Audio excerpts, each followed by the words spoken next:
लेकिन हाँ 2050 का जो परफॉर्मेंस मैनेजमेंट होगा स्किल पे बहुत ही स्किल इतना तो है, लेकिन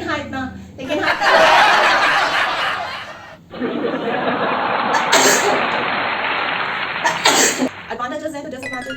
आपकी कंपनी में भी एनुअल रिव्यूज होते होंगे, आपको पसंद आते हैं नहीं पसंद आते हैं वो आपका कॉल है। 2050 का परफॉर्मेंस रिव्यू मॉडल बहुत ही अलग होने वाला है। आपको क्या लगता है, क्या वो एक सीक्रेटिव मॉडल होगा, कॉन्फिडेंशियल मॉडल होगा, कोलैबोरेटिव मॉडल होगा, कंटिन्यूम फीडबैक मॉडल होगा जिसको AI चलाएगा? भले 2050 में आर्टिफिशियल इंटेलिजेंस इमोशनली इंटेलिजेंट नहीं होगी, लेकिन प्री कंसीव नोशंस नहीं होंगे, बायसेस नहीं होंगे और डेटा के बेसिस पे आपको आपके रिव्यूज दिए जाएंगे on a continuous basis.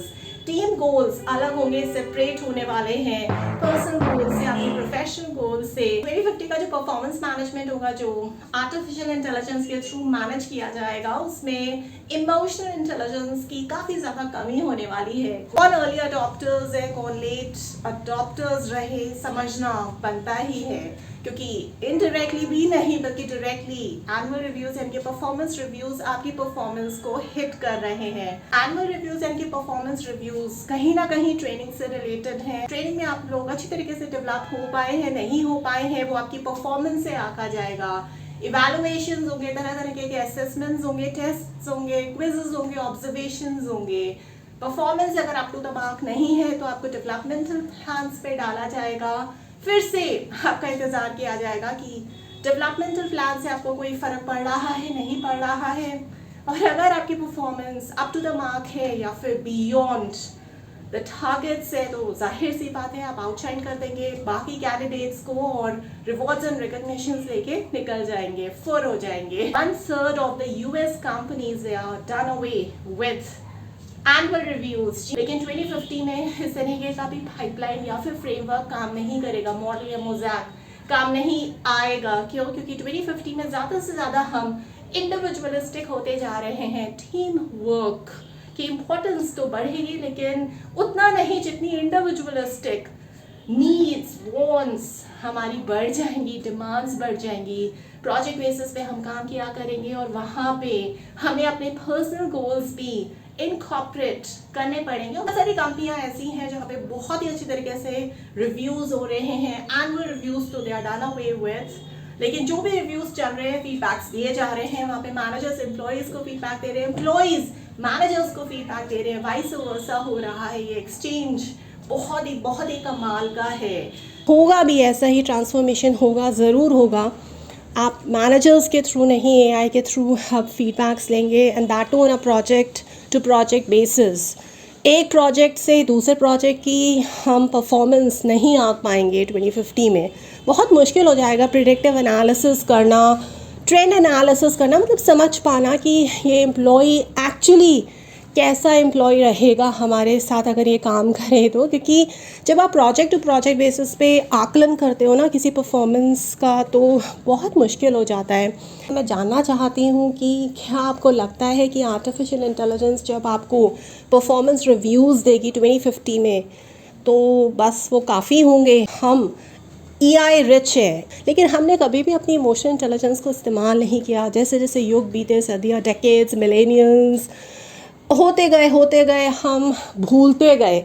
Supervisors, बहुत सारी अभी भी ऐसी ऑर्गेनाइजेशंस हैं वहाँ पे सही से काम नहीं कर पा रहे हैं, उनको सही से ट्रेनिंग नहीं दी जा रही है। ह्यूमन रिसोर्सेज, HR पर्सनल का ये कार्यभार होता है कि वो मैनेजर्स को अच्छी तरीके से ट्रेन और डेवलप करे ताकि वो आगे अपने एम्प्लॉयज़ को, अपने डायरेक्ट रिपोर्ट्स को अच्छा खासा फीडबैक डिलीवर कर पाएँ। लेकिन अगर ये ट्रेनिंग और डेवलपमेंट ही अच्छा नहीं होगा, लूपहोल्स होंगे, गैप्स होंगे, तो जाहिर सी बात है फिर सुपरवाइजर्स भी क्या कर सकते हैं ज़्यादा।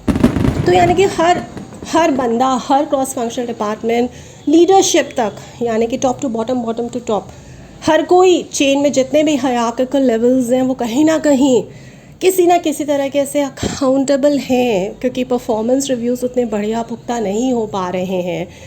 अब हमने बहुत AI से खेल लिया, इमोशनल इंटेलिजेंट होते हुए भी, इंसान के दर्जे को इंसान का दर्जा ना समझते हुए भी हमने एक सेंसिटिव नेचर से, एम्पैथेटिक नेचर से एम्प्लॉयज़ को देखा ही नहीं, आंका ही नहीं, उन्हें समझा ही नहीं। तो अब जाहिर सी बात है टेक्नोलॉजी हमें सरपास कर देगी, ओवरटेक कर लेगी। अब आर्टिफिशियल इंटेलिजेंस की बारी है, वो कह रही है कि तुमने जो करना था कर लिया, अब तुम इतने इंडिफरेंट हो गए ह्यूमन इमोशन से, ह्यूमन टच से, कि let me give me a chance, मैं आगे आके परफॉर्मेंस रिव्यू करूँगा and I will replace you. ठीक है, अब एआई आएगा, वो अपना काम करेगा, लेकिन मुझे ऐसा लगता है ये एक विशियस साइकिल है। हर चीज़ एज अ कर्मा हम पे वापस आती है। एआई भी इतना पुख्ता रिव्यूज़ नहीं दे पाएगा, प्रिडिक्टिव एनालिसिस, ट्रेंड एनालिसिस, क्योंकि कितने भी एल्गोरिथम्स डाल लो आप, कुछ भी कोडिंग कर लो, ह्यूमन टच कहाँ से लाओगे भाई? नहीं हो सकता, आर्टिफिशियल इंटेलिजेंस नहीं कर सकती ऐसा, मेरा ये मानना है। मुझे ऐसा लगता है कि कुछ भी हो, हमें कुछ ना कुछ ऐसे लीडर्स की जो बहुत ज़्यादा इमोशनली इंटेलिजेंट होंगे, 2050, 2060 और आगे आने वाले काफ़ी डेकेड्स, मतलब इस पूरा मिलेनियम को लगा लो, हमें ऐसे कुछ लोगों की ज़रूरत ज़रूर पड़ेगी, आन पड़ेगी, जिनके बिना एआई काम नहीं कर पाएगी। डेवलप्ड कंट्रीज़ तो ऑलरेडी बहुत ज़्यादा टेक्नोलॉजिकल एडवांस्ड हैं, और इन देशों में तो वैसे ही रिसर्चर्स बहुत पहले ही इस चीज़ को बता चुकी हैं और प्रूव कर चुकी है कि अब ये सिंप्लीफिकेशन की तरफ जा रहे हैं। जितने भी लोग इन डेवलप्ड कंट्रीज़ में हैं, चाहे वो यूएस हो, यूके हो, they are like done with technology. Now they want to lead simple lives. Simple life का मतलब है कि वो टेक्नोलॉजी को डिस्कार्ड करेंगे। अब जब टेक्नोलॉजी को डिस्कार्ड करेंगे डेवलप्ड कंट्रीज़ में, तो फिर एआई आपको फीडबैक दे, ज़्यादा दिन ये जो कॉन्सेप्ट है नहीं टिक पाएगा। फिर से वहाँ पे लौट के घूम फिर के ह्यूमन एलिमेंट वापस आएगा और इमोशनली इंटेलिजेंट लोगों की ढूंढाई शुरू हो जाएगी। और हमारा देश क्योंकि एक डेवलपिंग कंट्री है, it will take years and years to become developed. तो हमारे यहाँ कुछ दिन ये चलन चल सकता है कि we are very much attracted to technology, और एआई के थ्रू हम काफ़ी ज़्यादा समय तक फीडबैक्स एक्सेप्ट करें 2050 एंड गोइंग फॉरवर्ड। लेकिन फिर भी मुझे ऐसा लगता है कि एक साइकिल बहुत जल्दी शुरू होगी, और एआई से हम फीडबैक्स जब ले रहे होंगे तो भी ह्यूमन इंटरवेंशन की तो ज़रूरत पड़ेगी, उन लोगों की, कुछ खास लोगों की ज़रूरत पड़ेगी। मुझे और अ पर्सनल लेवल ऐसा लगता है कि एआई फुल फ्लेजेडली तो नहीं हटा पाएगी परफॉर्मेंस रिव्यूज़ को। एक ह्यूमन टच से, ह्यूमन एलिमेंट फिर भी आएगा, आता रहेगा, and of course it will vary with region to region and it depends. आप क्या सोचते हैं, आप भी बताइएगा। तो आपकी कंपनी में कैसा चल रहा है, या आपको कुछ और लगता है आगे आने वाले वक्त में 2050 में परफॉर्मेंस मैनेजमेंट किस और तरीके से, किस और लेवल पे चेंज हो जाएगा, तो बताइएगा ज़रूर।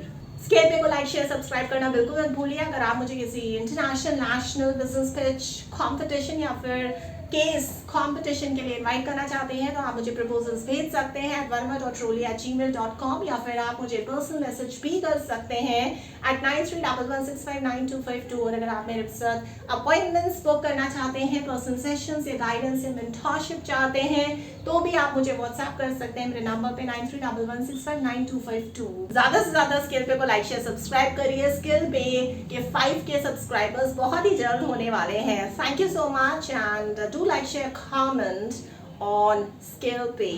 पूछते रहिए अपने सवाल, और मैं आपको प्रॉमिस करती हूँ कि पर्सनलाइज बेसिस पे आपको आपके सवालों के जवाब वीडियोस के थ्रू मिलते रहेंगे, सिर्फ और सिर्फ स्किल पे।